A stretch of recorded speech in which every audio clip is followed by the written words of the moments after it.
Merci. Bon, bonjour à tout le monde, à ceux que j'ai pas vus, hein. Donc merci à la fédération de m'avoir invité, m'avoir proposé de faire cet historique. Donc je suis Stéphane Parcollet, le président fondateur de la Fédération française de Mahjong depuis maintenant 20 ans. Voilà. Alors très souvent, je vais vous parler un petit peu donc de l'histoire, de la naissance, la nouvelle ère et pourquoi on a créé cette fédération, hein, puisque le Mahjong existe depuis très longtemps, mais la fédération existe que depuis 20 ans, et comment elle s'est structurée. Donc la naissance, souvent on me demande, Stéphane, comment tu as découvert le Mahjong, puisque t'es pas asiatique, hein, t'es pas chinois, voilà. Voilà, donc comment tu sais jouer au Mahjong? Alors pour les anciens, je ne sais pas si vous vous souvenez de cette revue qui s'appelait Jeux et stratégie. C'est comme ça que j'ai appris le Mahjong en 1982. Voilà. Donc je joue au Mahjong depuis 1982. Donc vous imaginez bien à l'époque que c'était pas très simple pour trouver des joueurs. J'ai commencé dans un livre et après j'ai eu la chance d'aller à l'île de la Réunion où là on avait une communauté chinoise très importante et évidemment beaucoup de clubs de Mahjong clandestins. Voilà. Donc j'ai fait mes classes dans les tripots de Mahjong réunionnais, hongkongais et chinois. Voilà. Par contre, ce qui a tout changé, en Chine, où à l'époque je jouais illégalement, en 2002, la Chine déclare le Mahjong 255e sport chinois. Donc grande révolution, ça veut dire que tous les tripots, du jour au lendemain, sont devenus des salles de jeu officielles. Voilà. Donc ça a tout changé pour nous, puisqu'on pouvait jouer tout à fait légalement. Évidemment, à l'époque, on ne jouait pas pour des titres, hein, on jouait pour des petits billets, voilà, ou des gros billets pour certains. La Chine, en 2003, organise le premier championnat de Chine. Et là, vous voyez, les gens qui sont sur cette photo, c'est les premiers Européens qui étaient à ce championnat, essentiellement des Hollandais et puis un Français voilà, qui est là. Mais à l'époque, c'est vrai que les Hollandais étaient très présents dans le Mahjong, et les Français, on était vraiment parmi les premiers précurseurs. Donc en 2004, première délégation européenne avec des Hollandais et un Français. À La Réunion, au mois de février, je crée la Fédération réunionnaise de Mahjong. C'est un peu paradoxal, hein, puisqu'on a créé en fait la Fédération réunionnaise avant de créer la Fédération française, puisqu'on avait une grosse communauté de joueurs à l'époque, puis je vivais là-bas à l'époque.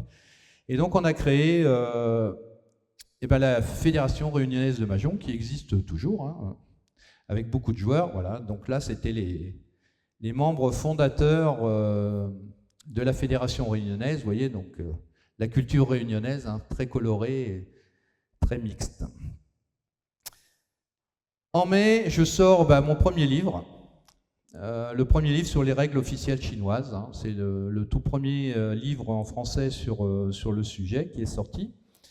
Et peu de temps après, donc le 24 juin, on crée la Fédération française de Mahjong. Donc voilà, 24 juin 2005, on est en 2025, 20 ans.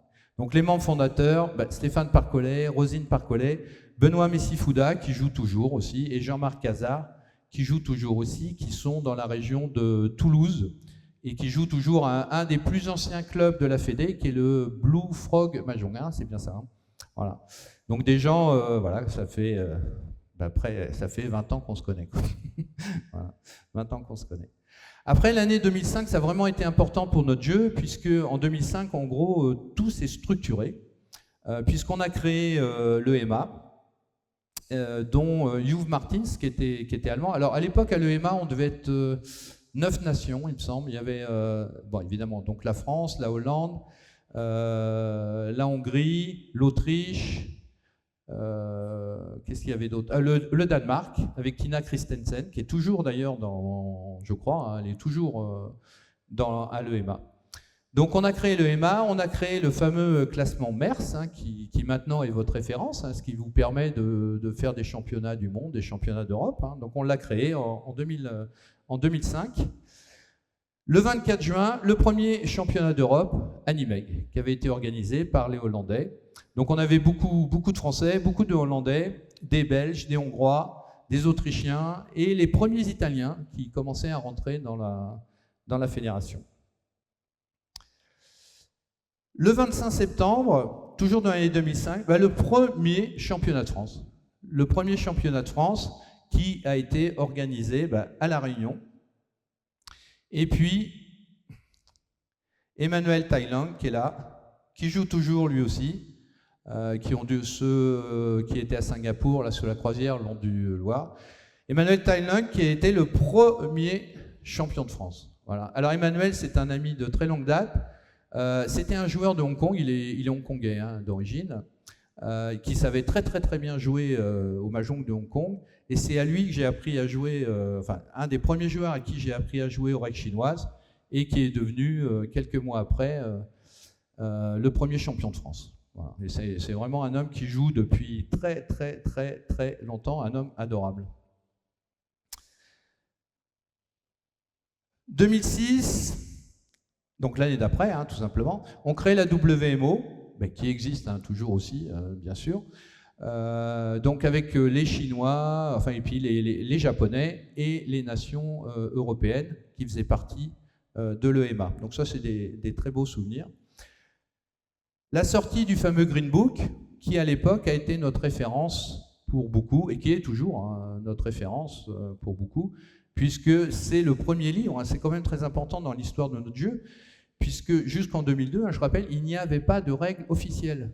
Donc vous jouiez à Hong Kong, vous jouiez à Singapour, vous jouiez à Pékin, on jouait au Mahjong, mais ce n'était pas du tout les mêmes règles. Donc ce livre a enfin officialisé des règles et puis nous a permis d'organiser toutes les compétitions qu'on a. La même année, on a créé les noms français. Voilà, donc c'était, on avait fait un sondage, on avait proposé un certain nombre de noms pour créer les noms français qui existent toujours. Il n'y a pas eu de changement à ma connaissance des noms français qu'on avait créés en 2006. Donc vous jouez toujours avec les mêmes noms qu'on avait démocratiquement choisis en 2006. Il y a certaines combinaisons qui nous avaient posé des problèmes. À votre avis, c'est laquelle? Alors la main sans valeur, pas trop, mais pire. Non. 2 dragons dans une famille, 2 dragons dans les 3 familles. Ça, franchement, on a mis très longtemps à trouver un nom pour cette combinaison. Sur les autres, ça a été, il y avait 2-3 litiges, mais alors ces deux-là, on a mis, c'est la combinaison qui nous a posé le plus de soucis. Voilà, tout à fait. Là, franchement, j'ai rien à dire parce qu'on a eu tellement de mal à trouver un nom sur cette combinaison. Voilà, c'est le nom qu'on avait trouvé à l'époque. Bon. Ah oui, voilà. C'est parce que par rapport au nom chinois, en chinois, c'est 2 dragons. On a traduit textuellement la traduction chinoise. Voilà. Donc on ne trouvait pas d'autres trucs. Donc on a traduit le mot chinois, les mots chinois. Voilà, 2007, année importante. Hein, premier championnat de France de Paris, organisé par le club à l'époque de Laurent Mahé et Nathalie Mahé, son club MMSP, hein, qui existe toujours. Hein. Voilà, Magic Mahjong Social Club, qui a été un des premiers clubs, on va dire, métropolitains. Hein. Et ils ont organisé la plupart des premiers championnats de France en métropole. Et donc, le premier championnat de France en 2007 à Paris. Alors, Laurent, voilà. Laurent Mahé, qui est là, qui était le président du MMSP à l'époque, avec qui on a fait beaucoup de compétitions internationales, entre autres en Chine. Quasiment tous les ans, Laurent et moi, on était en Chine pour faire le championnat. Et en 2007, il avait créé un partenariat qui était intéressant, qui n'existe plus maintenant.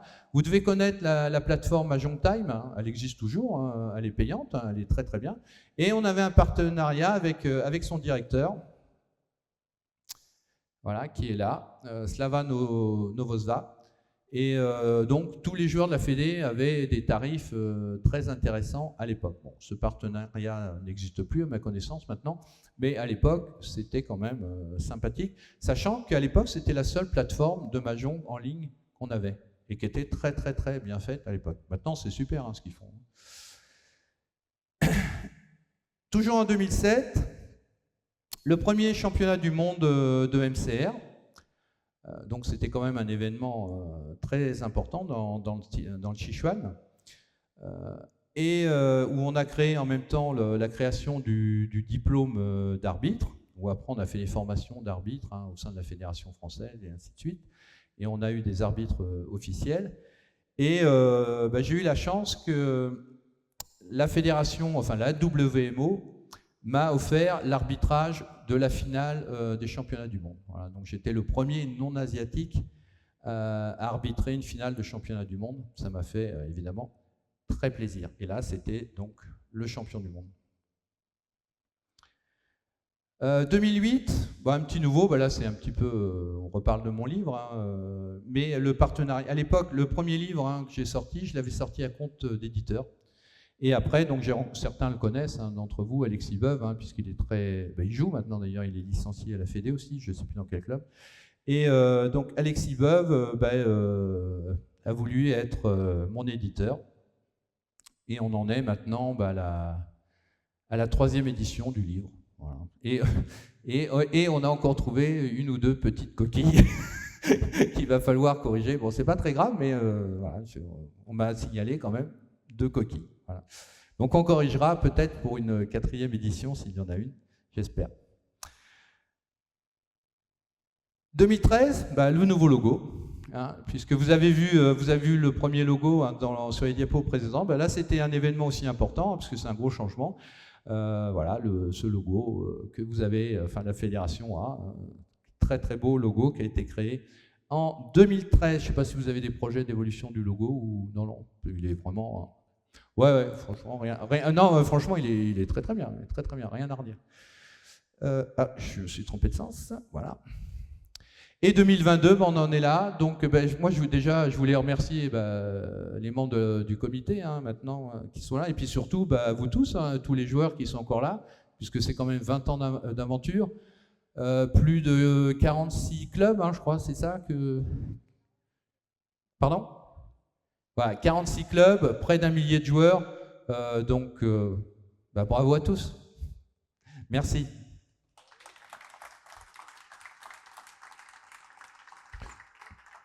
Si vous avez des questions ou vous voulez qu'on échange sur un sujet, on a 5 minutes si vous voulez. Oui, non. Oui, vas-y, je t'en prie. Je te rappelle que je viens de créer un nouveau club, donc la Fédé ne me manque pas. Oui, non, mais la Fédé, je suis loin. Enfin non, maintenant je viens d'arriver. Mais oui, pourquoi pas. Là, pourquoi pas. Alors quand même, pour savoir, ça fait donc 40 ans que je joue au Mahjong, 20 ans que j'ai créé la Fédé, et il y a 2 mois, je viens de créer un nouveau club dans le Berry. Donc voilà. Donc c'est le 46e club d'ailleurs. Voilà, c'est le 46e club. Voilà. Merci.